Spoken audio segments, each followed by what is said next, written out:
Bisa dikatakan warid itu malaikah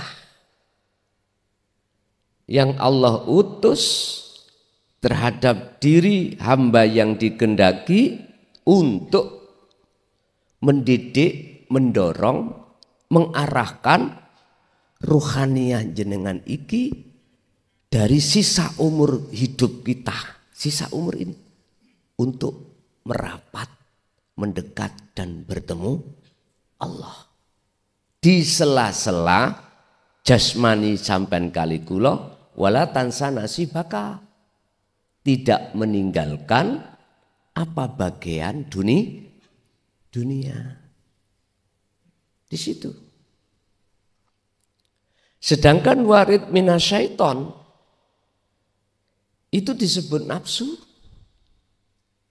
Ini juga makhluk Allah. Yang nafsu niki akan mendorong, mengarahkan hati ruhania kita untuk berkasih mesra, bercinta, bersukaria terhadap selain Allah. Selain Allah, apapun itu, termasuk karomah lo ya, halo, termasuk karomah.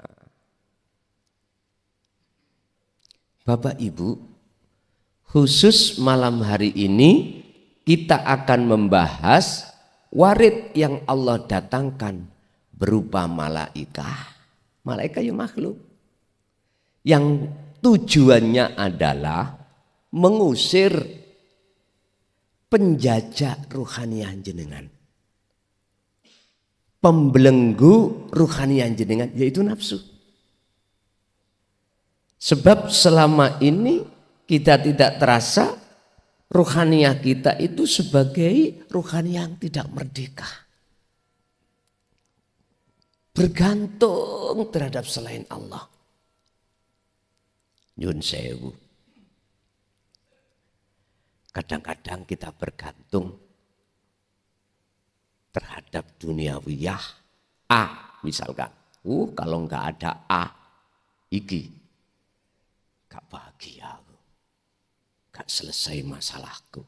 Padahal A ini adalah masih wallah, perkara selain Allah. Lah, disinilah Allah sengaja untuk mengutus waridnya itu untuk masuk di dalam ruhaniah jenengan. Lah, Gusti Allah akan mengutus waridnya di dalam hati hamba yang dikehendaki, yang tujuannya adalah mengusir daripada penjajahnya ruhaniah. Prosesnya ada, Pak. Apa? Satu, hati jenengan yastami'unal qaula. Surat Az-Zumar ayat 18. Mendengarkan apa wejangan petunjuk tentang ilmu tauhid. Sebab ilmu tauhid itu memfungsikan khusus untuk bagaimana cara ruhaniah ini melepaskan rantai nafsu dan mengesahkan Allah. Di sini.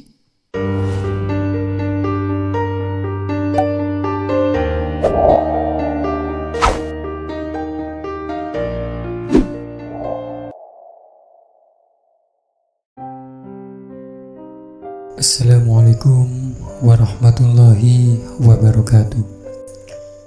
Alhamdulillahirrabbilalamin. Para jamaah ngaji tauhid rahimakumullah. Sebelum kita memulai videonya, mari kita bersama-sama membaca sholawat kepada baginda Nabi Muhammad SAW. Allahumma sholli ala sayyidina Muhammad wa ala ali sayyidina Muhammad. Alhamdulillah, puji syukur ingersane Gusti Allah, di mana kita malam hari ini dipertemukan di suasana ingkang mubarakah, Mugia napa ilmu yang Allah berikan terhadap kita semuanya tidak hanya dikasih kefahaman, tapi juga Allah ngersakake sampai menjadi ilmu yang manfaat barokah terhadap keluarga dan dzurriyyah kita ila yaumil qiyamah. Bapak Ibu, untuk malam hari ini kita akan mengambil makalah Syekh Ibnu Athaillah yang 62-63 terkait seberapa pentingnya warid yang Allah letakkan di dalam jagate hati jenengan. Untuk apa? Seberapa penting warid yang Allah letakkan di dalam setiap diri hamba yang dikehendaki di dalam hati kita? Jawabannya untuk membuka dan menyalakan nur makrifat dalam hati jenengan. Intinya di situ. Lah, untuk mencapai warid di dalam hati tersebut, apa langkah yang harus kita lakukan? Monggo kita semak, kita kaji, kita kubah makalah tersebut. Ananging sebelum kami masuk di dalam materi, biar bisa diterima oleh seluruh kalangan, baik kalangan umum syariah atau kalangan yang sudah di thariqah, lebih-lebih kalangan yang sudah di hakikat, ini wis enggak ada yang menolak. Bagaimana? Atau ada kata dasar dalam diri setiap manusia yang nantinya akan bisa masuk pada mayyasha, nurun ala nurin yahdillahu linuri mayyasha, masuk kelompok yang Allah kehendaki. Apa? Kelompok manusia hatinya untuk takarrub, mendekat dan bertemu Allah. Pertama, kita manusia. Mulai sejak kecil sudah diberikan guru-guru ngaji kita terkait hadis yang mengatakan la haula wala quwata illa billah. Qur'annya Allahu khalaqakum wa ma ta'malun. Yang maksud dan intinya adalah kita manusia itu sebetulnya tidak punya daya upaya apapun untuk bisa melakukan apapun. Seperti meja. Kekuatan apapun nggak bisa. Tapi ketika saat ada haul keadaan, ahwal keadaan, kekuatan pada diri kita, itu asli sumbernya illa billah, Allah.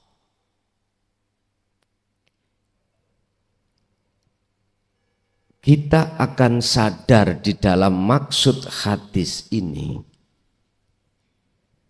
dan Quran yang mengatakan wa ma ta'malun, dan apa yang muncul perilaku dalam diri kita itu sumbernya dari Allah, manakala dalam hati kita merasa kalau Allah itu dekat. Dalam diri kita Allah terasa dekat. Sehingga dengan begitu siapapun kita, di golongan apapun kita, bendera apapun kita, kalau menyadari hal itu mesti timbul pertanyaan, kapan kita dikersaki Allah bahwasanya Allah terasa dekat pada diri kita. Di setiap saat dan waktu, situasi apapun, tempat apapun, kapan Allah ngersakake kalau hati kita itu Allah terasa dekat. Akhirnya Allah membimbing terus. Kita sebagai manusia sadar bahwasanya kita juga ada jasmani, juga ada rohani. Disebut al-insan, manusia. Allah ciptakan kita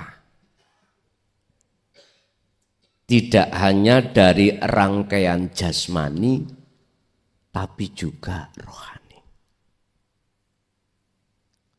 Sesuai Al-Quran, jasmani kita dari saripati tanah akan kembali ke tanah. Ruhaniyah kita dari Allah nanti harus bisa kembali pada Allah. Wa inna ilaihi raji'un.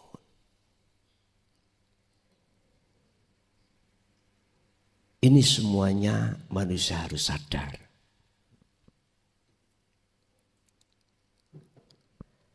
Tapi mengapa kebanyakan tidak sadar? Cuman satu. Karena kita masih dalam posisi hati ini terjajah oleh hawa nafsu. Akhirnya kita selalu lalai pada Allah. Memang tujuannya nafsu wa yastahibbunal hayatad dunya. Membikin duniawiyah kehidupan ini terasa indah. Terasa nikmat. Dan ketika saat kita sudah masuk di dalam jebakan nafsu itu, maka keindahan kehidupan duniawiyah ini akan melalaikan hati kita pada Allah. Sehingga Allah terasa jauh. Terasa jauh. Dan ini semuanya Quran. Ijma' qiyas kitab niku kan dasarnya, hadis kan dasarnya dapat sentrongan wahyu Al-Quran. Sehingga muncul as-sunnah, ijma' qiyas. Itu di situ sumbernya. Bapak Ibu hadirin, sekarang kita sudah terlalu banyak makan garam. Kita sudah umur berapa? Aku yakin yang hadir rata-rata di atas 40. Sudah waktunya sadar. Kita untuk taklim, kita untuk belajar tentang pondasi pelajaran ruhaniah ini dengan ilmu tauhid. Sebab huwaladzi arsala rasulahu bil huda wa dinil haq ai dinut tauhid. Allah ngutus utusannya Muhammad ibnu Abdillah yang diteruskan estafet masa sahabat, yang diteruskan estafetnya tabi'in sampai detik ini tabi'ina sholihin, cuman satu. Bagaimana cara rohaniah kita manusia itu bisa lepas dari belenggunya hawa nafsu. Kita masa dulu waktu ibtida, sanawi, aliyah, musawirin sudah sering makan garam. Artinya belajar ilmu tentang dohiriyah untuk jasmaniyah di dalam syariah itu masa-masa kita. Apakah ilmu fikihnya, ilmu Quran hadisnya, ilmu balaghah manteknya, ilmu alatnya sudah kita pelajari dulu di pondok-pondok pesantren. Lah sekarang kita sudah waktunya umur yang sudah tua ini untuk mempersiapkan, membangun tentang darul akhirah, tentang rohaniah kita datang Allah. Sebab kita semua yang hadir niki sampun ambu lemah. Shallu ala Nabi Muhammad. Kita sudah bau lemah ini. Tidak hanya rambut jenggot kita sudah putih. Saya kelihatan hitam nih kira disulap Bapak. Disulap.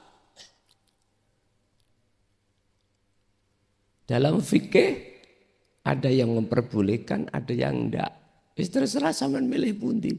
Nek niat sampai niku mau mboten ingkaru sunnah enggak apa-apa. Monggo. Abang ya ora apa-apa. Kadang-kadang kita yang hadir ini tidak hanya rambut jenggot yang putih, sampai di bawah itu ikut putih. Allah, kita enggak terasa. Udah sadar. Saudaraku, Anda yang sudah tekun di thariqah ataupun belum, masih ada di syariat, sudah. Wabtaghi fima atakallah darul akhirah. Raihlah apa yang Allah datangkan terhadap kita. Mana? Darul akhirah. Dariku rumah. Akhirah akhirat. Bahasa syariat berarti alam akhirat besok. Secara syariat seperti itu. Akhirat. Nah, secara hakikat darul akhirat di dunia ini. Nanti dalam surat Al-Ahzab ayat 21. Salah satu di antara teladani Kanjeng Nabi adalah liman kana yarjullah. Harus ada hati keinginan bertemu Allah. Yang kedua wal yaumal akhirah, harus bisa masuk di alam akhirat di dunia ini. Semuanya itu dijawab wa dzakarallaha katsir kudu sing akeh dikire. Lah dzikir ini yang kita bahas nanti, yang akan memunculkan warid sesuai dengan makalah nanti. Jadi Pak, siapapun jenengan golongan dari manapun, kalau sudah sadar kalau kita itu sudah ambu lemah, kita harus siapkan rohaniah kita di dunia ini untuk bertemu Allah.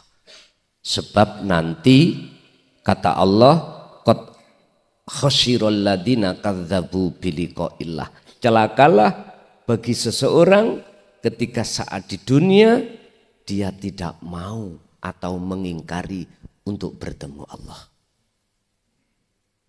Niki sukanya kita hati bertemu hubbus syahwah.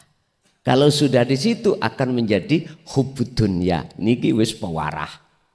Wis mumpung jenengan masih ada kesempatan sisa umur ini miturut makalah yang kita bahas, monggo ayo kita sudah kepala 4 lebih Pak. Kepala 4 lebih. Sing kepala belasan sih waktu tarbiyah ilmu alate, ilmu dohiri, ilmu rohaniyahnya nanti biasanya kalau sudah menginjak 30 bahkan jenengan 40 jadi sebetulnya itu wis telat katanya, wis nikah gitu. Wis nikah. Tapi tidak ada kata telat, ada keinginan, kemauan, aku yakin Allah mempermudah jenengan kali kula. Bismillahirrahmanirrahim. Qala musannifu rahimahullah, dawuh sapa Syekh Ibnu Athaillah.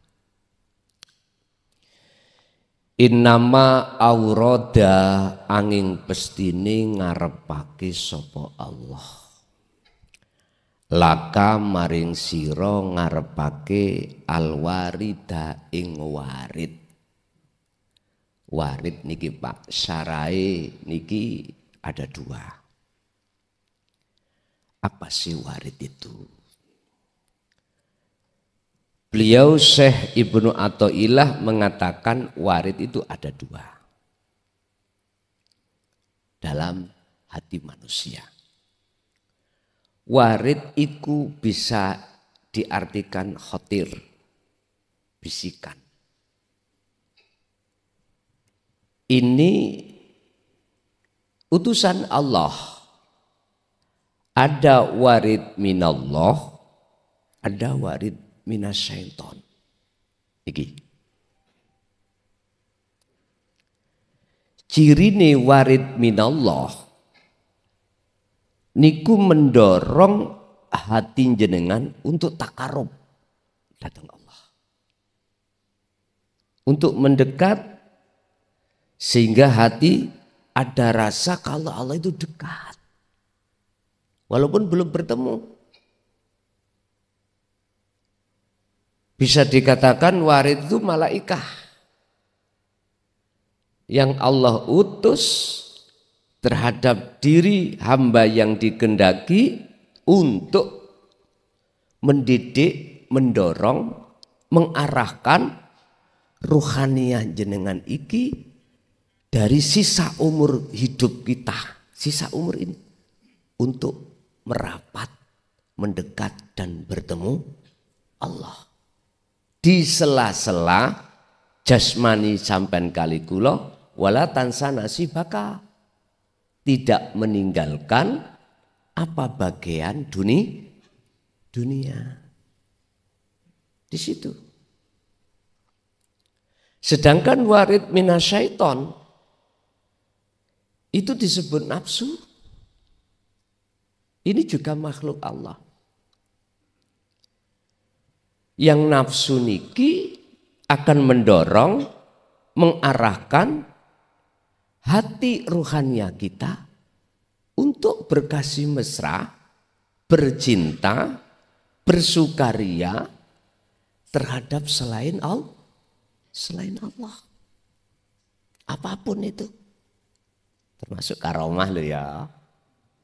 Halo, termasuk karomah. Bapak Ibu, khusus malam hari ini kita akan membahas warid yang Allah datangkan berupa malaikat. Malaikat yang makhluk. Yang tujuannya adalah mengusir penjajah ruhaniah jenengan. Pembelenggu ruhaniah jenengan yaitu nafsu. Sebab selama ini kita tidak terasa ruhaniyah kita itu sebagai ruhaniyah yang tidak merdeka. Bergantung terhadap selain Allah. Nyun sewu. Kadang-kadang kita bergantung terhadap duniawiyah. Misalkan. Kalau nggak ada iki. Gak bahagia aku. Gak selesai masalahku. Padahal ini adalah masih wallah. Perkara selain Allah. Lah, disinilah Allah sengaja untuk mengutus waridnya itu untuk masuk di dalam ruhaniyah jenengan. Lah, Gusti Allah akan mengutus waridnya di dalam hati hamba yang dikehendaki, yang tujuannya adalah mengusir daripada penjajahnya ruhannya. Prosesnya ada, Pak. Apa? Satu, hati jenengan yastami'unal qaula. Surat Az-Zumar ayat 18. Mendengarkan apa wejangan petunjuk tentang ilmu tauhid. Sebab ilmu tauhid itu memfungsikan khusus untuk bagaimana cara ruhaniyah ini melepaskan rantai nafsu dan mengesahkan Allah. Di sini. Setelah ilmu itu kita terima, fayat tabiuna ahsanahu. Untuk selanjutnya kita mengamalkan. Lah, mengamalkan inilah yang kusebut sebagai kholwat, uzlah, zuhud. Yang tarkib definisinya yakfur bittauhid wa yu'min billah. Al-Baqarah 256. Wa may yakfur bittauhid, dan barang siapa yang mau meninggalkan seruan nafsu dalam hatinya, maka wa yu'min billah. Mereka imannya akan menjadi ihsan. Kalau sudah menjadi ihsan, dia akan merasa Allah itu dekat. Dan akhirnya imannya hanya pada Allah dan bertemu Allah yang disebut makrifat. Ini tentunya Bapak Ibu, ketika jenengan kholwat itu ada sing sampean wiridkan. Tidak lain dan tidak bukan di dalam surat Al-Ahzab ayat 41 dan 42. Tidak lain dan tidak bukan di dalam surat Al-Insan ayat 25-26. Apa? Zikir. Wadhkur isma rabbika bukratan wa asila. Muhammad, terus dikira le awakmu pagi sampai sore bahkan malam. Zikir niku bahasa Arab, Jawanya adalah eling. Itu secara lugot, bahasa. Secara istilah, hati sampai ini sadar. Kalau kita itu nggak bisa apa-apa. Nggak punya apa-apa. Dalam hati sampai ini ada satu kesadaran, apa yang muncul dan timbul dalam diri kita sumbernya hanya dari Allah. Wa ma ta'malun, semua dari Allah. Inilah yang kumaksud dzikir la ilaha illa anta subhanaka inni kuntu minadz zalimin. Akhirnya namanya wahuwa adzikru bisiril asrar. Dzikir rasa. Kalau ini jenengan lakukan udzukurullaha dzikron katsiron terus menerus, maka Gusti Allah nekakno warid. Apa tujuannya Allah mendatangkan warid tersebut dalam hati manusia? Litakuna drapun. Oleh karena supaya ono sira kabeh bihi kelawan warid alaihi ing atase Allah iku waridan untuk menghadap Allah, mendekat Allah. Sekarang gini, kita di dalam thariqah Pak, diajarkan oleh mursyid kita dzikir sirri. Ada yang 1 hari 1 malam itu 5.000, 10.000. Nek zaman tahun kula siyen tahun 74 itu 20.000 Pak. Sing ono ati tok niki. Melebet nafas, medal Allah, Allah. Terus lewat setiap napas. Coba sampean hitung napas sampean sedina suwengi berapa yang masuk, berapa yang keluar. Ora tau ngitung nggih? Mboten sempat nggih? Mboten sempat. Nanti ada bahasan makalah. Disebut orang dolim adalah orang yang ketika nafas, nilai nafasnya itu dibuat lali pada Allah. Niku nanti kita sampai pada makalah itu. Berarti orang yang nafasnya itu dijadikan sebagai taat, iling datang Allah, dzikir, maka itulah para kekasih Allah. Ngoten. Abot no mboten Pak? Halo Bu, abot mboten? Mboten. Jawabannya tergantung jenengan. Memang awal iku amprat, abot Pak, berat. Apalagi ketika saat jenengan di luar khususiyah. Waktu kerja, waktu makan. Wah, apalagi waktu kita bicara sama sesama teman. Mengapa nafas ini kok jadinya lalai nilainya? Wis rapopo, semua niku ada prosesnya masing-masing.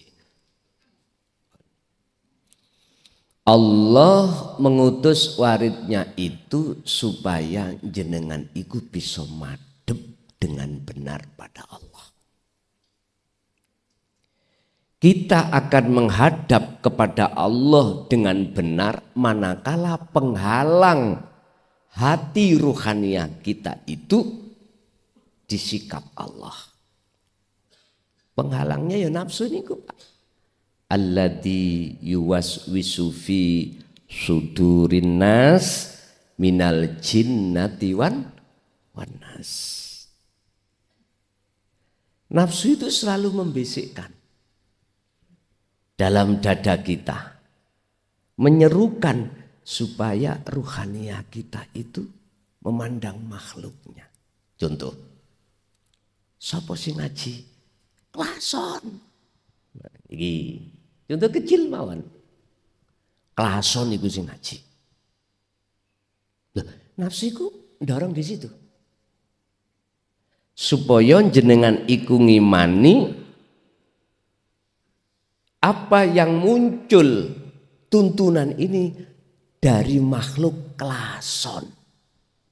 Tadi kan sudah dikatakan makhluk itu la haula wala quwata. Sudah jelas Pak nggih? Nafsu selalu memang gitu. Kalau kita sudah meyakini munculnya petunjuk itu dari klason, jatuhnya iman sampai iku nang makhluk. Kalau sudah jatuhnya ke makhluk, klason, pujaan jenengan, pujian jenengan, penghambaan takdim jenengan nang klason. Inilah yang Rasulullah takutkan. Sehingga beliau disuruh Allah berkata dalam surat Al-Kahfi ayat 110, Muhammad kul, katakan, innama ana basarum mislukum. Rasulullah mengatakan ini, Pak. Innama sak temeni ingsun, sesungguhnya saya. Ini Rasulullah Muhammad ibnu Abdillah ya. Saya menirukan maksud di dalam Quran. Iku basyarun, manusia, makhluk, mithlukum, yang sama dengan kamu semuanya. Itu Rasulullah. Terus maksudnya apa di belakang ayat ini? Pertama, Rasulullah itu tidak pernah mengarahkan hati manusia, ruhaniah manusia untuk menyembah beliau, memuji beliau.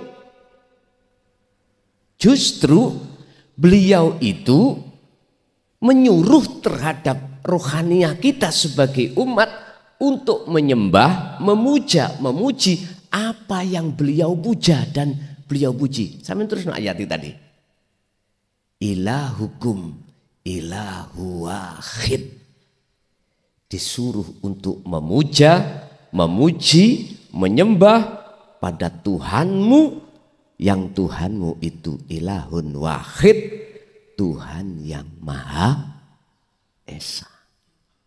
Syariat disebut mungguh wong Islam Allah Subhanahu wa ta'ala. Di situ. Ini saya bicara hablum minallah loh ya. Hubungan ruhaniah dengan Allah langsung. Saya tidak berbicara tentang ilmu di luar itu. Bun salah paham. Nah, disinilah Bapak Ibu, mengapa Allah maksud dan tujuannya menyuruh warid itu. Mesti jenengan sing sudah megang zikir, mengkulinakan, membiasakan setiap saat dan waktu zikir sir dan sirul asrar, mesti Allah sematkan warid di dalam hati jenengan. Tadi untuk menghadap dengan benar pada Allah. Ini wajah tuwaj. Iya. Karena di dalam taklim ilmu tauhid itu diberitahu petunjuk bagaimana cara kau berzikir dengan benar. Jenengan mesti dibimbing Allah sendiri langsung lewat waridnya itu. Iki wong Jawa ngarani guru sejati. Ya niki. Dan guru itu, Allah itu enggak kemana-mana. Selalu berserta jenengan. Jenengan tidur, ya ditidurkan. Jenengan bangun, ya dibangunkan. Telinga mendengar, ya didengarkan Allah. Jenengan napas keluar masuk, ya dikeluarkan Allah. Jenengan dahar, Pak. Itu selalu dilayani Allah. Oleh karena banyak manusia yang menolak ajaran tauhid inilah akhirnya kita lupa kalau kita itu selalu dilayani oleh Allah. Hanya mereka yang Allah kehendaki, yang sudah mengistiqomahkan zikirnya pada Allah, Allah selalu menjaga hati sampai selalu ingat, sadar kalau kita itu apapun yang melayani cuman Allah. Karena Allah di dalam hati jenengan sudah terasa dekat sekali.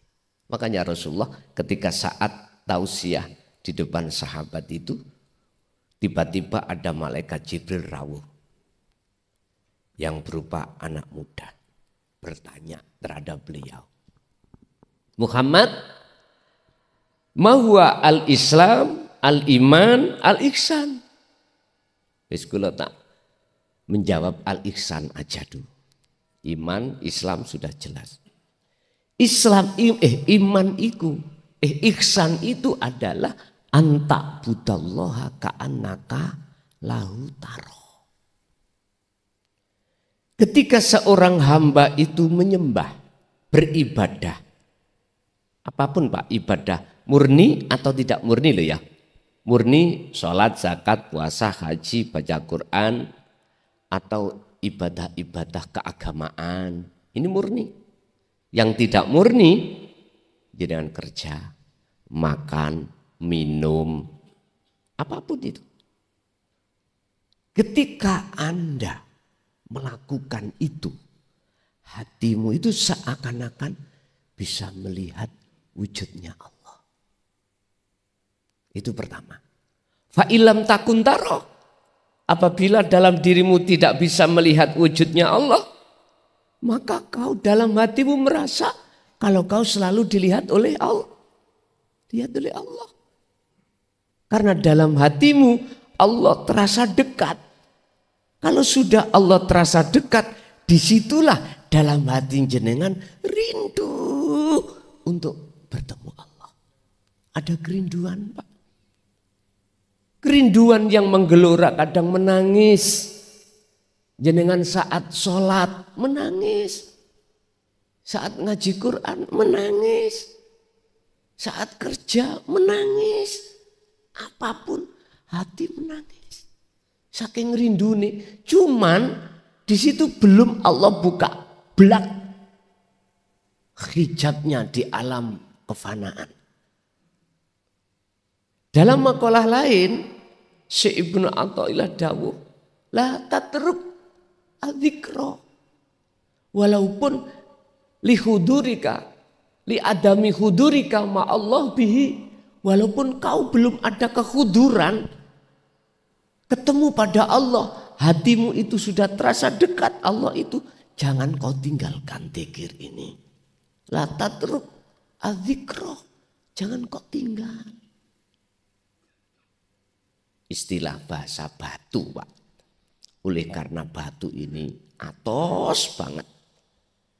Air dari atas netes Pak. Tes. Kalem.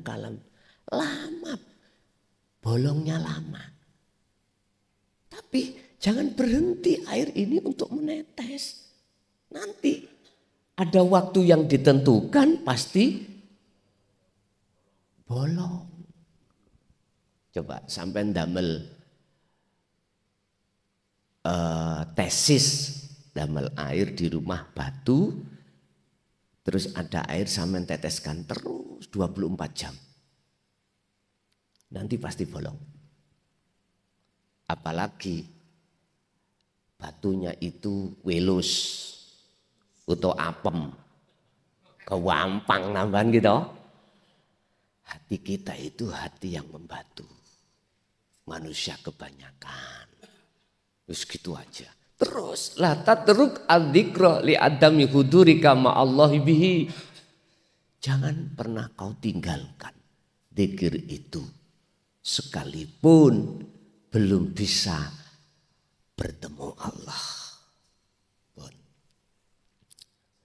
63. Aurada utawa ngarepake sapa Allah alaika ing atase sira alwarida ing warid. Warid ini nanti akan menjadi nur makrifat Pak.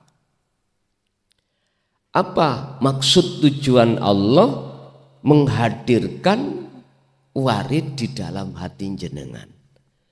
Liyatasallamaka, drabun untuk nyelametake, bebasake sapa Allah ka ing sira min yadil aghyar, dari penguasaan hawa nafsu. Pundi sih hawa nafsu itu? Yang katanya hawa nafsu itu aduwum mubin, mungsuh musing nyoto sing bisa kok lihat. Pundi? Pun sederhana Pak. Jenengan jikalau ingin tahu nafsu wujudi dalam diri Anda, ketika dalam hati jenengan itu ada rasa, kalau ada iman, kalau kita wujud, kalau kita makhluk itu wujud, kalau kita makhluk bisa lakukan ini, lakukan itu, kalau kita makhluk itu punya ini, punya itu, itulah nafsu. Contoh, kula dalam hatiku merasa si klason iki alim ilmu taqoikul asror. Akhirnya disebut sebagai ahli tahqiq, ulama hakikat. Terus hatiku merasa aku, ya iki no nafsu Pak. Allah liyatasallamaka min yadil aghyar. Tujuan warid Allah letakkan dalam hati kita untuk menyelamatkan, membebaskan ruhaniyah kita dari penguasaannya al-aghyar selain Allah, disebut hawa nafsu. Wujude hawa nafsu secara global, rasa iman dalam hati kita kalau kita makhluk yang bisa apa-apa. Tampilane wujude dohir nafsu, yun sewu,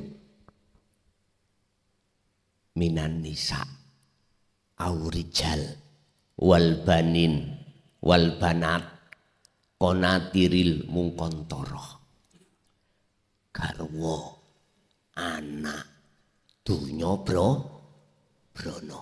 Wis ya niku. Makanya disebut nafsu bisi'i minal jinnati wan nas menungso. Niku wujud blegeri dohir, wujud blegeri batin. Apabila di dalam hati kita ada iman, merasa kita makhluk yang bisa melakukan ini, melakukan itu, punya ini, punya itu, bisa ini, bisa itu. Yaitu nafsu sing lembut, sing kuwasar, iku wau, dohir wau. Tapi aja mulih bojone dikaploki, awakmu iku nafsu dikawaplok, ngalih mboten ngoten. Sebab ajaran Rasulullah di dalam hikam iku, Gusti Allah itu indahu ala kulli syai'in. Nek cara Quran innallaha ala kulli syai'in muhit. Gusti Allah itu melimputi atas segala sesuatu, termasuk nafsu. Loh di situ ya atas dasar Allah loh Pak. Loh, nyun sewu, Nabi Adam terjerumus oleh rayuan iblis pada saat ada di surga. Itu kan buah khuldi. Lah ngoten nggih. Gara-gara buah khuldi. Lah, wujude nafsu yang disebut buah khuldi secara fisik dohir iki ya niku wau. Garwa anak dunya brono. Di dalam harta benda ada yang non materi, ada yang materi. Sing non materi kita punya status sebagai al-alim, al-alamah, status kita punya pangkat jabatan. Iku non materi. Nah, ini loh wujudnya nafsu dohir ada di sini. Tapi jikalau jenengan itu sudah bisa meminit di dalam belegere nafsu dohir atau batin dengan komando zikir sirul asrar, maka inilah yang akan menjadi rahmatan lil ngalamin. Dan ini akan bisa diterima oleh segala kalangan. Bendera apapun jenengan akan bisa menerima. Akan bisa menerima. Entah menerima ini nanti umur berapa. Gitu. Kadang Pak, umur swidak lagi bisa menerima. Kadang 70 belum. Kadang-kadang. Lah. Terus pun dimilih. Gimana lagi? Semua itu ada prosesnya.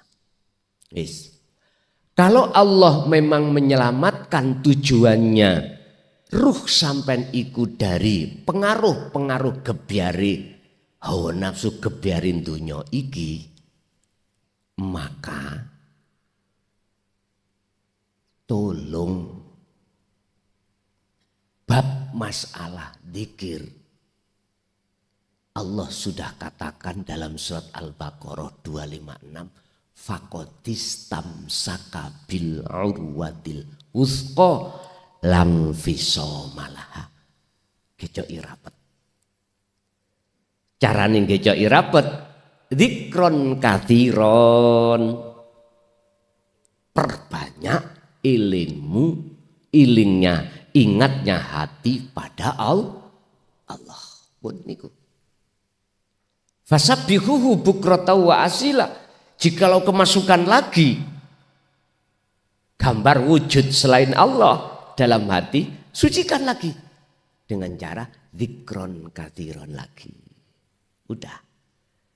Urusan kapan kita dijatuhkan Allah di dalam mahfud, makom maksum bahkan itu urusan Allah.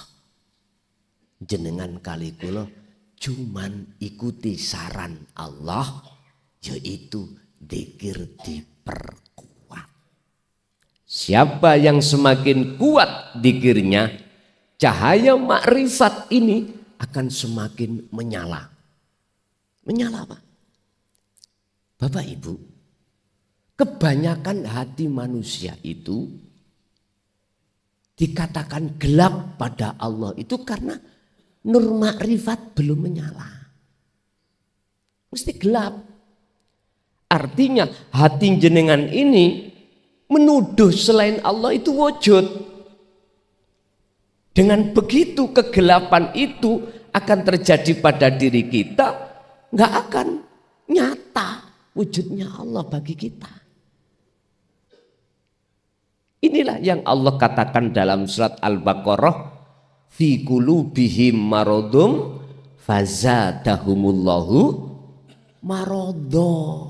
Ini ki. Hati-hati. Akhirnya kita apapun ibadah kita Pak, hati kita mesti dalam hati ada wujudnya selain Allah. Bentuknya kita ingat urusan-urusan dunia, yaitu liatasallamaka, Allah menyelamatkan ini dengan bentuk warid, dan ini akan dinyalakan Allah, cahaya ma'rifat. Ketika cahaya ma'rifat itu menyala, maka kegelapan yang menjadikan hati gelap pada Allah, yaitu wujud makhluk tadi, sanaliko, seketika itu langsung hilang, fana. Sama malam hari ini, coba lampunya dimatikan semuanya, gelap. Akhirnya kita tidak bisa melihat dengan nyata apa di depan kita, karena cahaya Apa sedikit pun nggak ada. Masih meripet dilek-lek no meripet lo dipecicil no ini tetap peteng.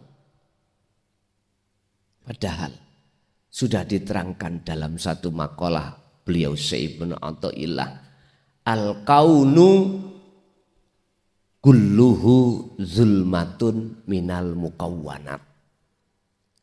Makhluk berarti bukan kholik loh, nek bicara makhluk berarti bukan kholik. Saben-saben makhluk berarti semuanya. Iku sifatnya zulmah. Artinya itu bisa menggelapkan hatimu, bisa juga tidak. Dikatakan tidak, manakala gelap itu hilang, makhluk itu hilang dalam hati. Lah, kuncinya makhluk wujudnya itu akan hilang di dalam hati kita manakala nur makrifat itu menyala. Ini urusannya dengan jagat rohania. Kalau lampu listrik urusan jagat dunia. Kalau listrik dinyalakan lagi, kegelapan saat itu akan hilang sama. Sebetulnya sederhana untuk mencapai makrifat Allah itu. Hilangkan wujud makhluk dalam hatimu. Sederhana toh? Ilmu ngomongi.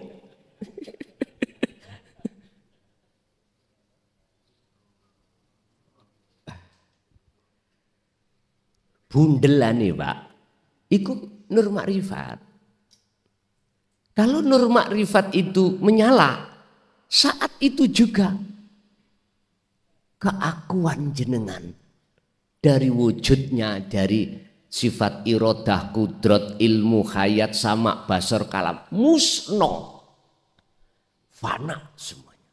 Lah, untuk mencapai nur makrifat itu menyala, hanya satu, zikir. Di situ dong. Zikir yang dimaksud di sini dijawab oleh Allah. Zikir untuk menyalakan nur makrifat itu dijawab Allah di dalam surah Al-Ahzab 41. Zikron kathiron, sejatine zikir. Pundi sejatine zikir. Zikir niku Pak, kalau bahasa kita itu di TK. Bahasa Arab toh. Zikir. Apunten.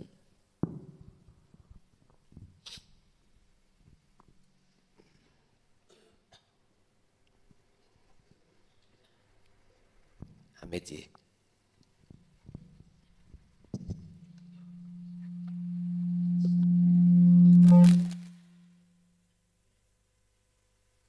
Zikron kathiron. Zikir. Padahal di depan sudah muncul kalimat zikir. Udzkuru do dzikira sira kabeh Allah ing Gusti Allah, zikron mutlak Pak, lawan sejatine zikir, kathiron sifati tur ukeh. Iki nek paham apa namanya Alfiya Ibnu Malik, oh iya ngoten, omane sudah masuk Jawahirul Maknun, wis tepat. Gini, di depan itu sudah ada kalimat perintah berupa zikir. Mengapa di belakang ada dikron lagi? Itu sebagai faedah taukid kemutlakan hanya zikir. Itulah cara jenengan ini nanti nur makrifat itu Allah nyalakan. Lah zikir yang dimaksud dikron ini ya niku secara istilah. Bukan di kelas TK, bukan di kelas AM, tapi di kelas khos. Kelas khos itu kelas khusus, yaitu dzikir sing tanpa ngucap. Bila ismin wa kalamin au lafdin. Berarti itulah yang kusebut wahwa adzikru bisiril asror. Di dalam dzikir sirul asror ada 3 tahap. 1 su'aul basyirah. 2 ngain basyirah. 3 hak basyirah. Ini proses-proses yang harus kita liwati. Pertama, jenengan harus memunculkan rasa. Rasa itu iman, Pak. Iman yang tidak ada selain Allah yang menggerakkan sampean. Kecuali Allah. Hidup itu. Wujudnya Allah secara batiniah adalah hidup dalam diri Anda yang laisa kamislihi syai'un. Dan wujud zahirnya Allah wujud jenengan iki. Sing durung sok nampa mandek. Mandek nggih. Mengapa harus saya silent? Karena di luar belum bisa nampa, Pak. Ngapunten nggih. Itu nanti jenengan akan paham dan mensohehkan manakala kewujudan makhluk dalam diri Anda la maujud, tidak ada.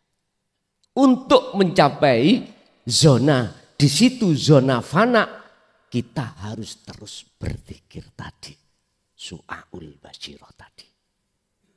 Nanti akan meningkat dengan sendirinya oleh Allah ainul basirah. Ain melihat, bertemu. Bersamaan menyalanya nur makrifat.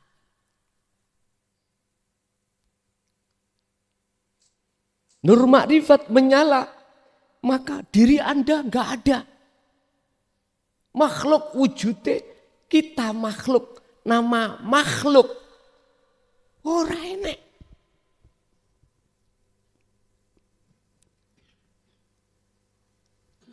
Al-kaunu minal mukawwanat. Ora enek. Tidak ada. Gini kilo gendeng-gendenge roh iku temriki.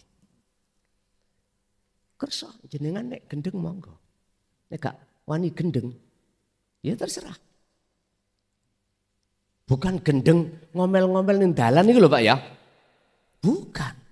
Saking cintane sampean dateng Allah saja, di situ loh sampean dilokno wong gendeng kalau sampean iku menganggap dunia dan seisinya sudah tidak ada arti. Dan itulah letak tatmainnul qulub. Antengi damaine bahagiane piro-piro ati. Jadinya nanti di situ.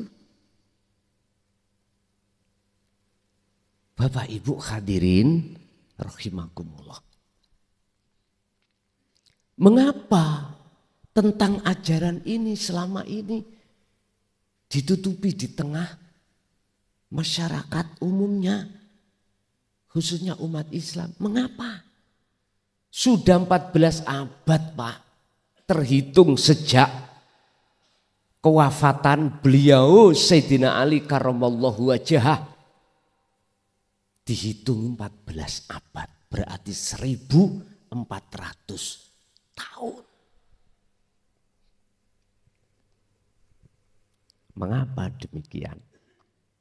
Sampai bisa jawab sendiri.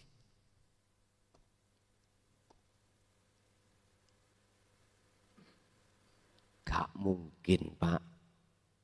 Kita akan diambilkan sapu untuk membersihkan meja atau tempat manakala tempatnya itu kotor. Gak mungkin.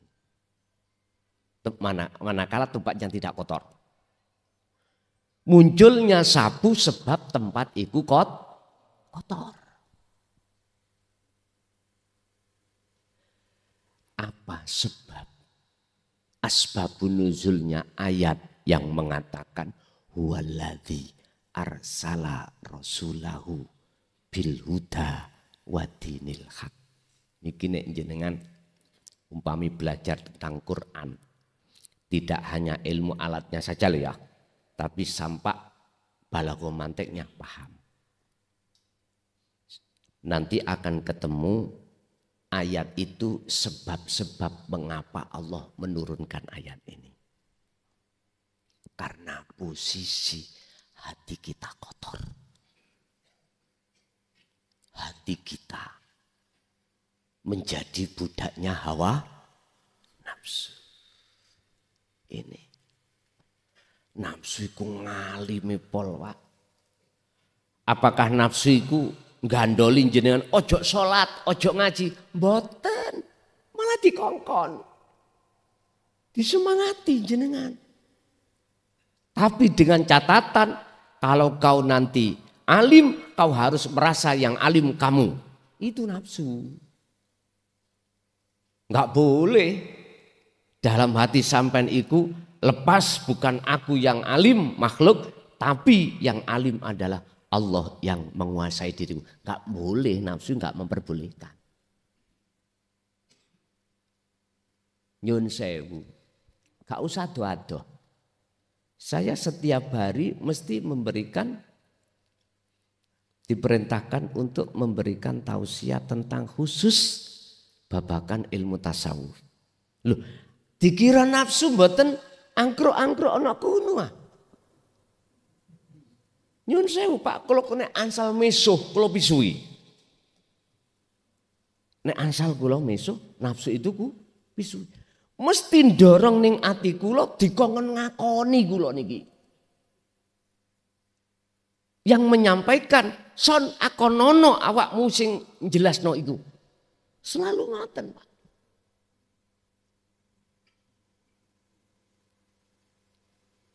Masya Allah, Pak. Nek kula hitung-hitung. Kula hitung-hitung lho niki. Jenengan kali kula si abot kula. Ngreksone nafsu dalam hati si abot kula nek menurut kula ya. Itu kok nek jenengan. Tapi jikalau saya tetap memperhatikan seruan Allah, anik budullaha wajtanibut tauhid, siapapun kita selamat. Arahno terus hatimu untuk mengatakan bahwasanya semua itu datangnya dari aku Allah. Itu seruan Allah. Wajtanibut tauhid, dan jauhkan seruan nafsu di dalam hatimu. Itu pasti. Makanya dalam bahasa syariat cara kula ngeten, Rabbana atina milladunka rahmah wa hayyi lana min amrina rasyada. Gusti nek aku nang Jemberiku kok ndadekno nafsuku sing menang, gak usah jenengan budalno. Mbuh dengan cara jenengan ngelarakno kula lara. Apa tah lali? Apa tah ada masalah sehingga tidak jadi? Seperti kemarin, Mbak. Hari Kamis kemarin itu sebetulnya saya itu jadwalnya di Malaysia. Di Malaysia jadwalnya. Udah bulan Februari kalau nggak salah sudah deal-dealan sama saya waktunya, terus jamnya, tapi sedikit yang tidak deal. Saya diminta 3 hari di sana. Gitu. Lah, nggak dealnya di situ. Terus sampai 2 hari kemarin itu, biasanya kalau saya pakai pesawat itu kan saya mau ditransfer toh Pak, mau. Udah sampai carikan tiket sendiri, PP udah itu aja. Biasanya gitu. Saya ditransfer, dikongkon cari nggak penak. Saya masih menjaga hukum syariat. Kok ndang-ndang kok sakmene tak warah sakmene. Lah ngene lah. Kula niku jaga dari itu. Nek rupa tiket kan penak Pak langsung gitu. Wis. Di situ. Kan nggak mungkin saya ke sana sepedaan motor. Kan nggak mungkin toh. Kecuali saya ke Jawa Tengah, Semarang kemarin pakai sepeda motor bisa. Dan Jember bisa pakai sepeda motor. Jadi nggak ada kendala apabila mobil gak kena sepeda motor kan sakit. Tinggal konco-konco iki singgo mesin gelem tak gak dijak sepedaan motor. Jadi gampang dikai gledekan mburi nggih. Gledekan. Sakit man. Ya sekongkon gawe engko bebeke nalangi. Gusti Allah gak ngolehi numpak mobil, sepeda motor. Enak malah. Pun. Jadi sampai di situ Pak. Kemarin wis kula berhusnudzon wis gak dijalankan Allah, jelas enggak aku kebaikan. Di sana itu Pak, menurut informasi ilmu ini tertutup, enggak boleh. Mungkin beliau mempertimbangkan itu. Sehingga bulan 2 kalau enggak salah itu saya ngomong, saya sendiri apakah dengan tukang shooting live, tukang shooting live kalau membawa orang satu saja. Walaupun butuhnya orang 3, nanti minta bantuan yang sana 2, biar enggak terlalu banyak biaya perjalanan itu loh Pak, maksud saya. Dijawab kali beliau, tidak boleh Gus, karena di sini pemerintah tertutup, enggak boleh. Oh nggih pun nek ngoten. Akhirnya enggak ada konfirmasi sampai hari Rebo, Kemis, jadwalnya Kemis enggak ada konfirmasi saya, ya saya enggak berangkat. Tapi saya husnudzon, jikalau aku maksa berangkat, aku yakin kok kebegal hawa nafsu. Hanya itu, hanya itu. Ya Allah jangan budal ke kula nek lamun dadine ning kono iku aku kebegal nafsu. Iki pertimbangan namung wonten kula. Ibarat ya Allah kula niki sampean paringi jabatan kepala desa. Nek pancen iku ndadekno atiku keblenggu dateng jenengan lepaso. Gak usah ditekakno. Hanya itu. Umpama kula sampean dadekno wong sing sugih dunya Gusti kok sugih ndadekno penghalang hatiku dateng jenengan ringkesa. Enak dadi wong melarat. Namung ngoten. Bon, ngene kok maksudnya Rabbana atina min ladunka rahmah di situ. Wes, Bapak Ibu kembali kepada materi. Allah akan menyelamatkan ruhaniyah jenengan dari belenggunya hawa nafsu dengan maksud tujuan warid itu dimasukkan dalam hati jenengan. Selanjutnya waliyuharriraka drabun krono arai merdekaake sapa Gusti Allah ka ing sira hati ira ruhaniyah jenengan mirikil athari saking oleh memperbudai nafsu terhadap ruhaniyah kita. Saking oleh nafsu itu memperbudak lewat kesenangan-kesenangan selain Allah. Akhirnya ini jenengan wayah Joko nek kepethuk arek wedok perawan ayu. Saweneng Pak. Sing edok ya ngono, saweneng. Nafsu angkruk-angkruk di situ. Lalu kita kenalan, nador, habis nador, khitbah, ngelamar, wis podo senenge, tir podo irenge, sir podo senenge, wis akhirnya akdu nikah, merasakanlah buah huldi, tidak iko anget kok penak, lanjut. Dibikinlah hati kita untuk terkesima terhadap kenikmatan dunia.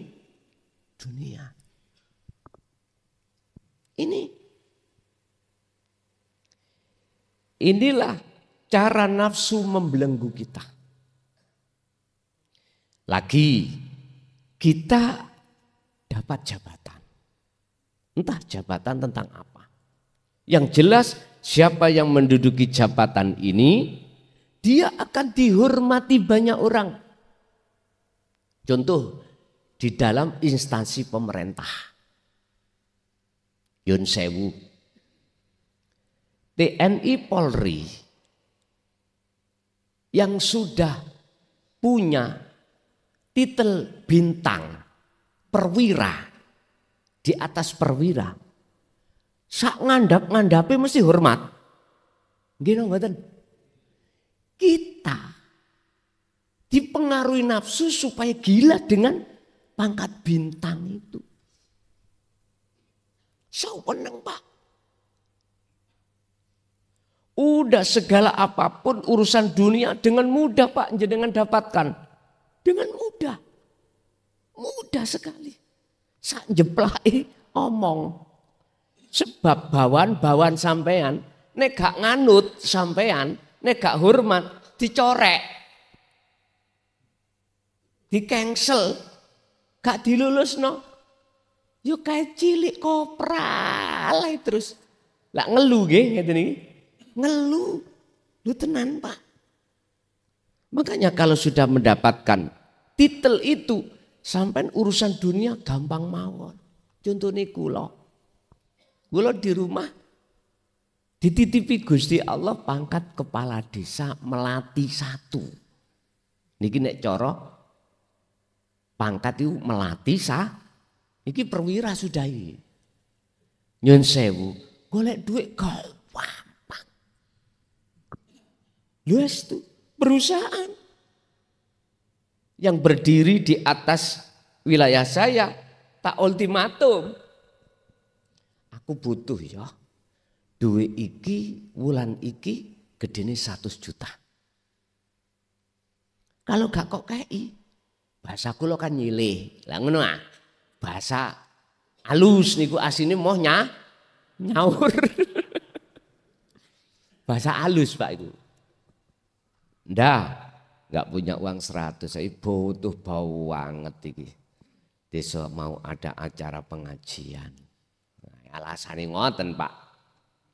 Padahal butuhe kira-kira nggih 50 juta, tak naikno 100. Kuwi nek gak sanggup nyili mohon maaf. Aku ya mau tanda tangan nyili ku aja sampai tanda tangan. Nek gak gelem nganut aku tak kat. Kuwi engko nek ngenyarno domisili. Bingung Pak. Perusahaan yang berdiri di atas wilayah saya setiap tahun harus ngenyarno domisili. Kalau enggak bisa cair uangnya. Hutang-hutangan nang bank itu gak ngeluh ah. Ngeluh.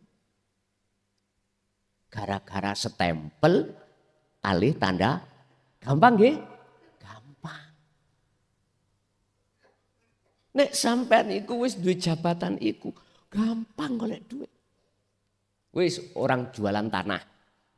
Nyuwun sewu.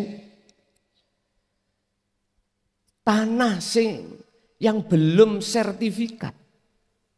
Kepingin isok dadi sertifikat. Kalau tidak ada tanda tangan kepala desa, kepingin roh kula. Sampai jamur legalitasnya gak duwe. Lho nggih. Kula saged ngentol, tahu ngentol nggih? Apa bahasa ngentol nih, Pak?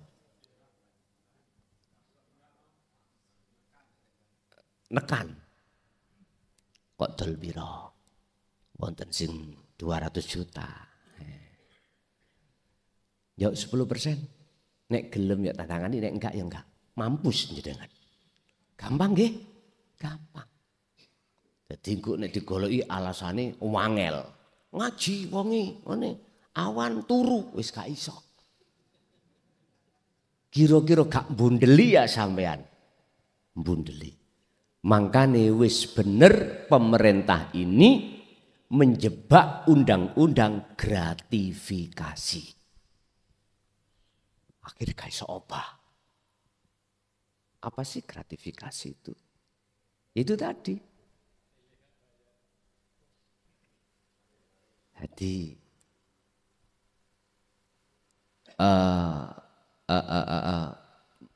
mengambil sesuatu dikarenakan ada sesuatu. Memaksa orang memberikan uang karena ada sesuatu. Wis. Bosok kepala desa saniki. Nek ati. Lu temenan. Mboten kata sien. Saniki. Sampai di dalam instansi pemerintahan sami. Ayo, sampean lihat sing dadi bupati. Kula buka-bukaan ae. Aku duwe kursi wakeh. Kabit-kabit iki. Kursi pembangunan, kursi sekretaris daerah. Piro wis, paling mahal sekretaris daerah. Niku nek gak wonten SK tanda tangan bupati jemamut gak iso. Umpama kula bupati ini sak miliar ditubas. Ditubas, Pak. Nggih. Nanti kalau jenengan iku sudah jadi, mesti berupaya untuk mengembalikan modal. Dari mana sampean? Akan mengatur anggaran.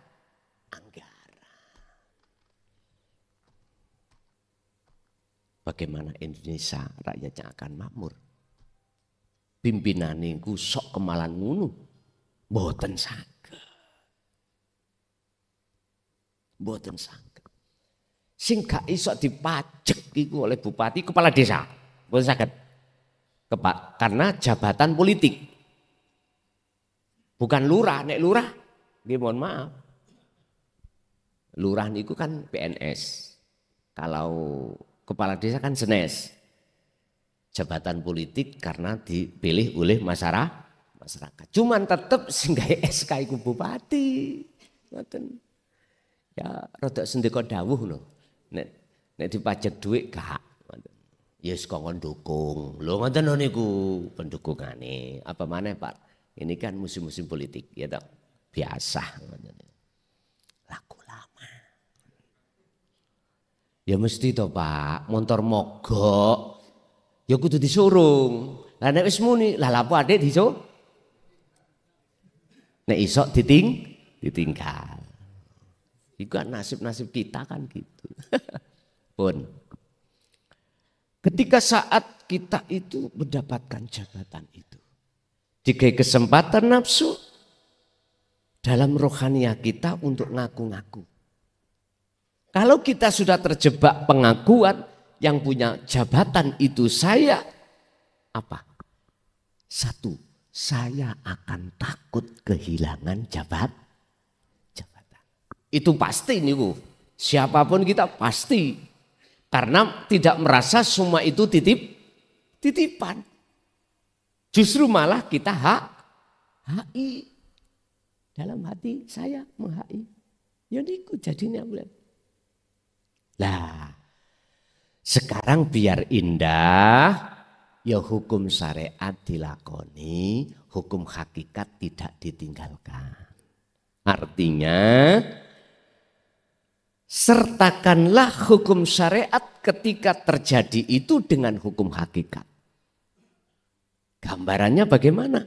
Tetap kita akan mengamankan aset kita. Ya, aset kita.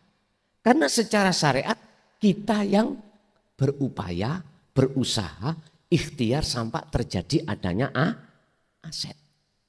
Lah hakikatnya kita harus lepas diri keakuan kita yang mengamankan. Tapi hidup di dalam diri kita. Siapa? Allah Subhanahu aman Bun. Akhirnya sampai bisa memandang ke depan prospek. Oh nek iki kok nek tak titipno. terhadap yang gak amanah. Bagaimana ya jadinya? Kekhawatiran. Makanya nyun sewu Pak. Kasih sayang wong tua itu sepanjang masa. Walaupun anak nakal koyo opo. Kita sebagai orang tua tetap sayang. Satu sisi kita berdoa sebagai orang tua. Mudah-mudahan itu prosesnya anak kita. Nanti toh pada akhirnya dia diletakkan Allah di dalam akidah yang benar. Gitu. Ini orang tua yang gak akan pernah putus. Tapi biasanya kita sebagai anak pada orang tua kasih sayangi saat hidup. Karena orang tua yang memberikan terus kita. Tapi nek wis loro-loron Pak. Wong tua nek wis loro-loron.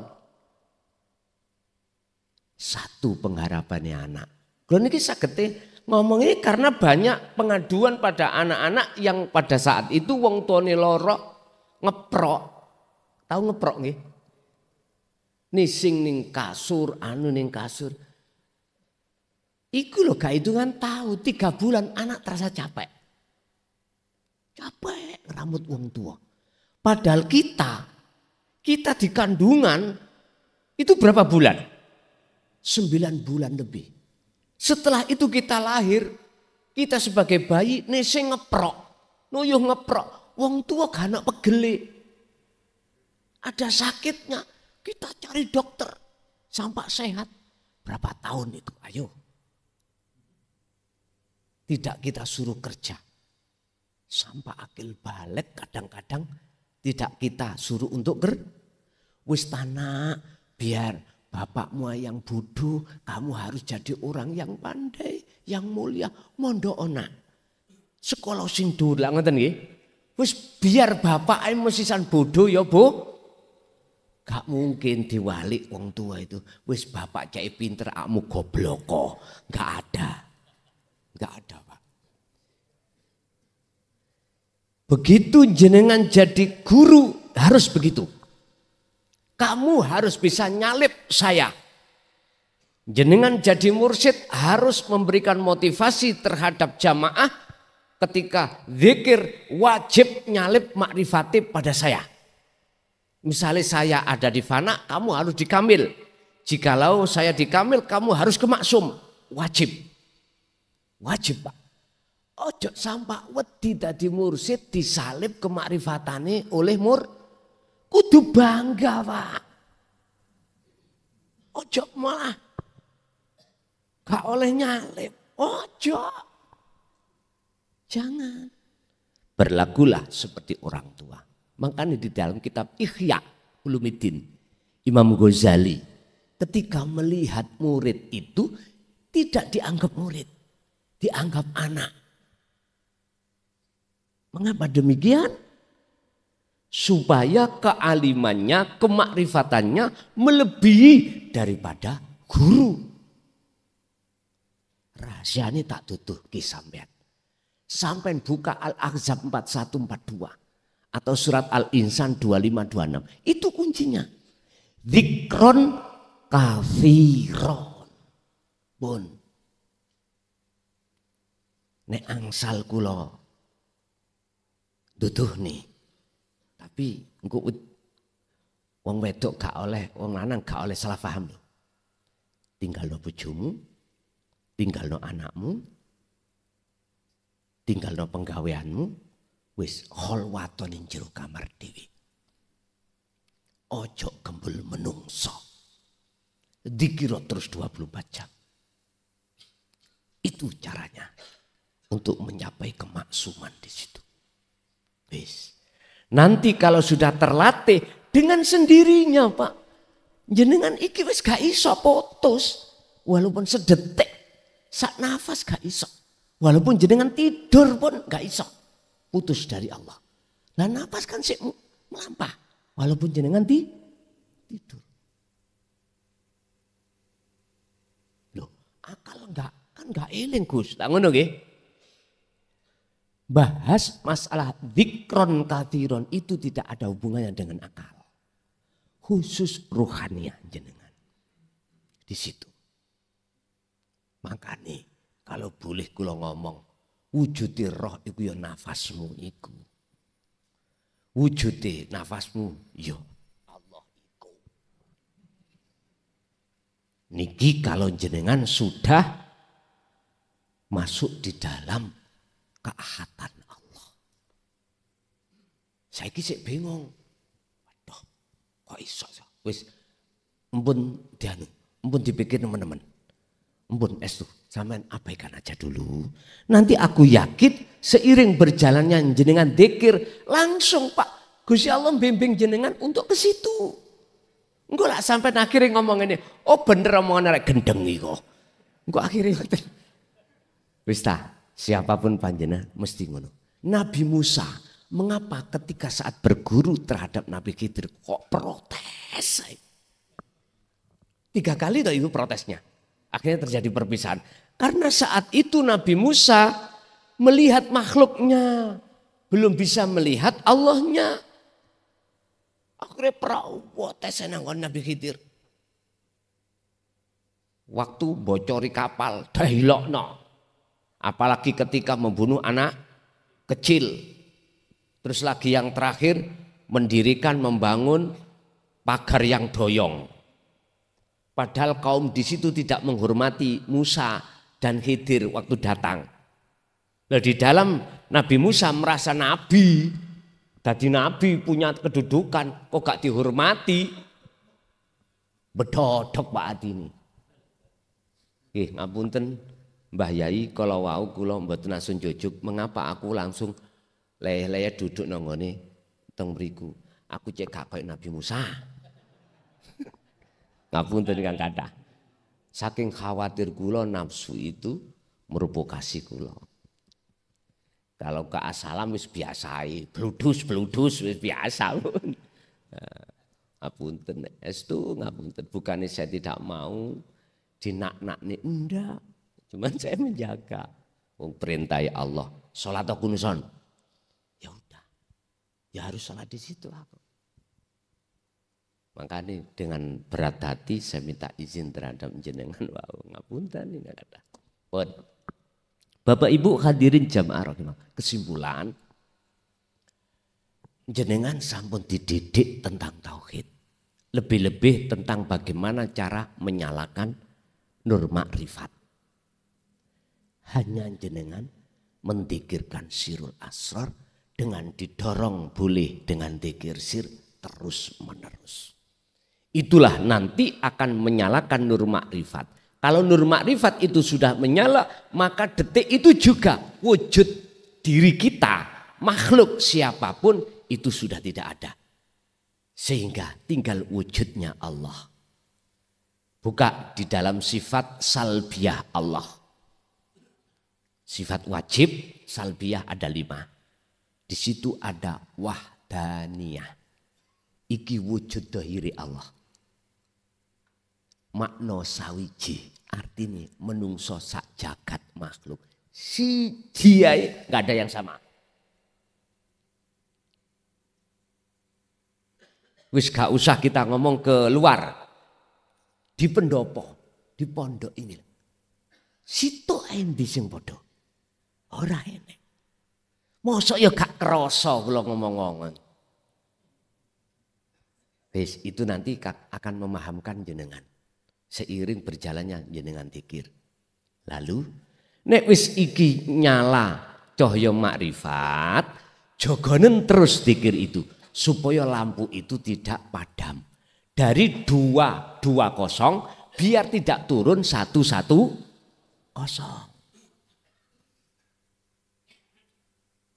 Yang paling dikhawatirkan turunnya itu plus. Mati plus dikit. Biasanya ini Pak, saking gedene pengaruh nafsu.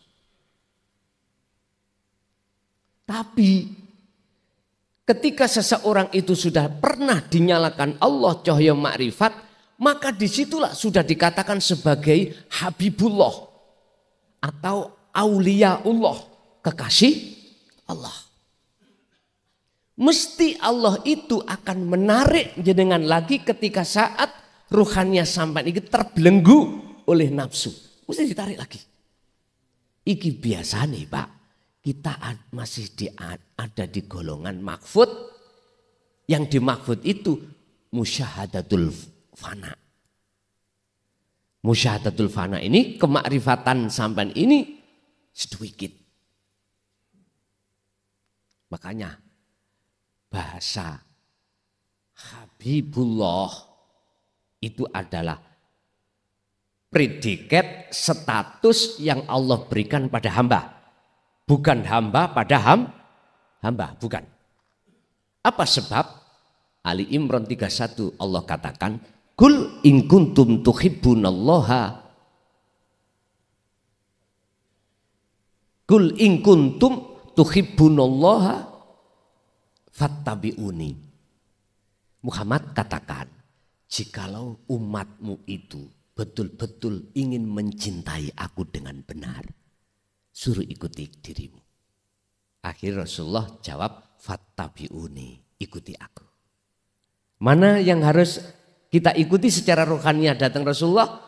Jangan memuja, memuji, menyembah selain ilahun wahid.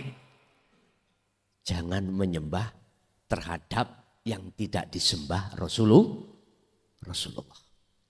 Artinya sembahan apa yang Rasulullah sembah. Udah.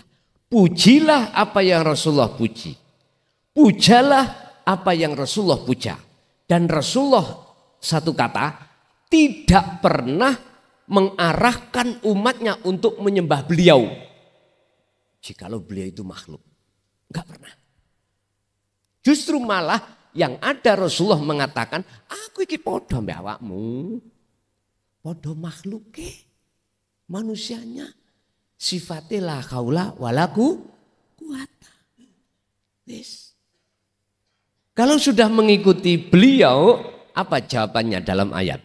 Yuhbib kumullahu. Yuhbib mongko. Ndadekake kekasih. Kum ing sira kabeh sapa Allahu Gusti Allah. Mengapa jenengan didadekno kekasih Allah? Sebab jenengan telah melepas kekasih palsu sampean, yaitu hawa nafsu lewat hubus syahwah. Sampean lepas. Baru diterima oleh Allah. Terus bagaimana kesalahan saya selama ini? Yang mencintai selain Allah. Wa yaghfir lakum dzunubakum. Quran Pak, ini bukan koran loh ya. Quran urusan percaya nggak percaya terserah jenengan. Itulah sebetulnya titel Habib itu di situ. Habib itu titelnya dari Allah terhadap hambanya, yang hambanya sudah mencapai makrifat pada Allah. Dan inilah pantas dipanggil Habib, jamak dari habaib. Aulia, jamak dari wali. Lah, sama sebetulnya itu. Surat Yunus 62 menyebutkan inna aulia Allah. Nah, kekasih Allah. Tapi surat Ali Imran 31 ayat disebut Habib. Mana? Sama artinya. Sama. Cuma tak tarik secara syariat, yang disebut Habib itu adalah para duriyah Rasul. Bukan gen dohir loh Pak. Bukan. Tapi gen batin. Gen ada dua. Ada gen dohir, ada gen batin. Ada gen jasmani, ada gen rohani. Gen rohani, surat Yunus ayat 62-63. Ala inna awliya Allah la khaufun alaihim walahum yahzanun. Cetong jadi saya seyakin-yakinnya hati saya, siapapun panjenengan yang hatinya sudah welcome iman tentang masalah dinut tauhid, Lalu fayat tabiuna ahsanahu. Yo inilah, walaupun belum jadi kekasih, yo inilah calon kekasih Allah. Kalau sudah berjalan zikirnya dengan istiqomah, yo inilah kekasih Allah. Dan inilah yang mestinya harus kita teladani. Sebab Rasulullah sudah dikatakan oleh Allah, laqad kana lakum fi rasulillahi uswatun hasanah liman kana yarjullah. Mana teladannya Rasulullah ada dalam hati jenengan ini, orang yang rindu ingin ketemu Allah. Hati yang ada keinginan berjumpa pada Allah. Lalu wal akhirata wal yaumal akhirah, dan mereka bisa masuk alam akhirat di saat ada di dunia. Wa dzakarallaha katsira, dan mereka itu selalu menjaga zikirnya sebanyak-banyaknya. Inilah teladan Kanjeng. Surat Al-Ahzab ayat 21 itu tadi. Wa qala aidan wa ma arsalnaka illa rahmatan lil alamin. Muhammad, aku tidak mengutus pada dirimu kecuali memberikan rahmat. Ini hati jenengan akan mendapatkan syafaat dari Allah, rahmat dari Allah kalau menteladani Kanjeng Nabi secara rohaniah. Oke, Bapak Ibu, itu penjabaran materi.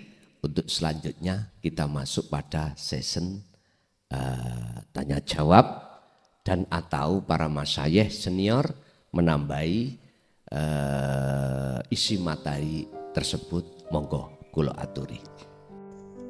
Alhamdulillahirrabbilalamin, kita telah mendengarkan apa yang disampaikan oleh guru kita Romo Kiai Haji Mukhlason Rosyid. Baik, sebelum kami menutup video, saya selaku admin kurang lebihnya mohon maaf yang sebesar-besarnya.